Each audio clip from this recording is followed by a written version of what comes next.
Let's talk about proper form and technique. This is a foundational principle of doing proper strength training and avoiding injury. Now, first of all, always start with no weight or light weight when you're doing and learning a new exercise. I'm going to use light hand weights to demonstrate today, and we are talking about a move that you all know. It's the bicep curl. I like to teach proper form with the bicep curl because it's one you're familiar with and because it's one to easily practice good technique on. And the technique in this move can be applied, the principles in this move can be applied to other exercises as well. All right, so standing in a strong position, which is with your feet about hip width apart. Your knees are going to be slightly bent, just slightly, and that's a mainstay for most all strength training moves. You never want to have locked out knees, okay? So slight bend in those knees. Then you're going to engage your abdominal muscles. Belly button pulls in and up to stabilize all these abdominal muscles here. Next, we're going to use those glute muscles to stabilize the hips. So you'll squeeze your glute muscles or your butt muscles to stabilize those hips. We're already activating a lot of muscles. Then you're going to take a nice shoulder roll down and back. This resets your posture, keeping your shoulders down and back, your chest tall and proud while you're doing this move. Now, another thing to think about is to relax the neck and shoulders. A lot of times when we start doing any upper body exercises, shoulders start to creep up, your neck gets tense. So try to relax your shoulders down and back during this move. For biceps, we're going to turn the palms forward and maintaining our strong, sturdy position, we're going to take a bicep curl up, squeeze the hands to the shoulders, and slowly lower back down. Now, as you do a number of reps of these or a number of repetitions, you're going to start to feel the muscles getting tired, and a common tendency with this move or any move is for your posture to start to falter. So you might find that you start to lean forward, for example, in this move, or you might find that you start to lose that arm stability and shoulder stability in this move. So try to keep everything nice and straight and tall. Chest is always up, shoulders always down and back. Let's talk about squat technique. This is a foundational move that's the basis for building on many other moves. Not to mention, it's also a very important move to be able to do in life in general. It's how you get up out of a chair. So we're going to start learning the squat by learning the chair rise. All right, so get yourself a sturdy chair. Make sure that you're set on a non-slip surface with that chair, so your chair is not going to slide around. You could also put the back of your chair up against the wall to make sure it's not going to slide out as you move and use it. We're going to start in the seated position on your chair, sitting forward on the chair. Feet are hip width apart, so you have a nice base foundation here. Plant those feet. All right, you can have them underneath your knees a little bit. So we're going to start. You have options. You can use your hands to get up if you need to on the chair while you're getting stronger. But if you can do it without your hands, then super. You might put them across your chest. You might have them out in front for balance. Engage those abdominal muscles. We're going to think about squeezing the butt muscles, even though we're sitting on them and they are extended. I want you to mentally engage those muscles. Squeeze the butt muscles, press the heels to the floor, standing all the way up tall to the top. Now here's where we're going to learn the squat technique. That's very key. You're going to send your hips back toward that chair, weight stays in the heels, and you're not going to drop your chest all the way forward.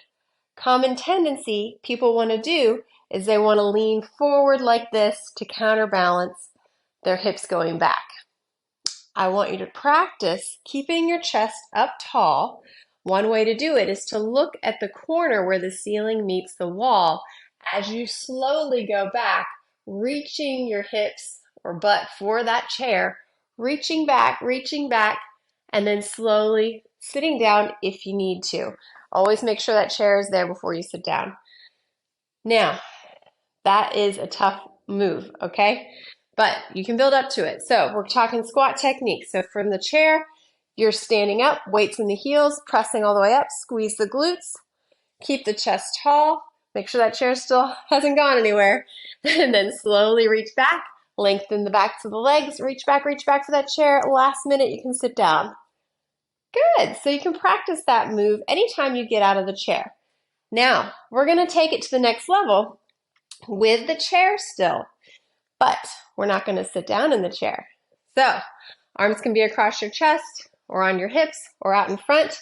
Chest stays tall. Act like you're gonna sit down in a chair.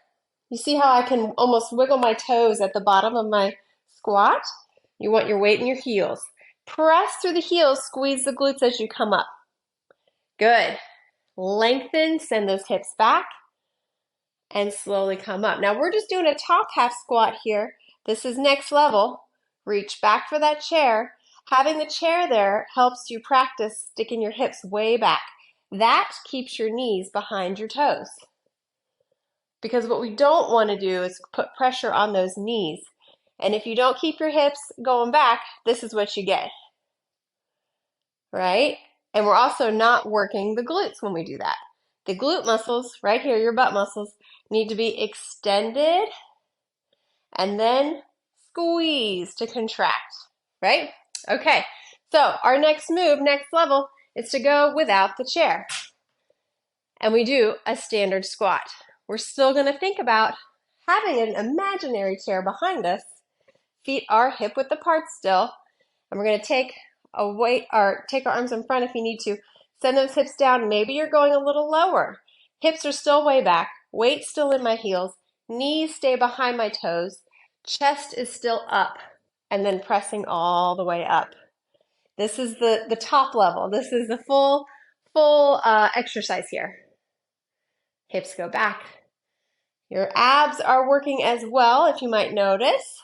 One more showing you here. Hips go way back, hips go way back, hips go way back. Weights in the heels and slowly come up. Common tendency when you come away from having the chair is to want to keep those hips tucked and not stick them out.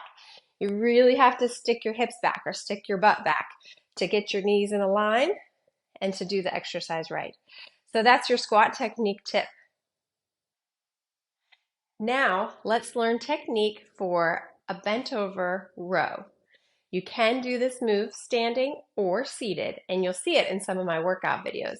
It's a great move to strengthen the back muscles, and the technique in this exercise translates to many other exercises as well. We're going to start in the chair. As always, make sure your chair is on a stable, sticky surface to where it won't move around on you. All right, I have 6-pound weights. You'll want either light weights or you could have moderate weights if you have been exercising for a while. We're not doing a workout, we're just learning the moves and technique here.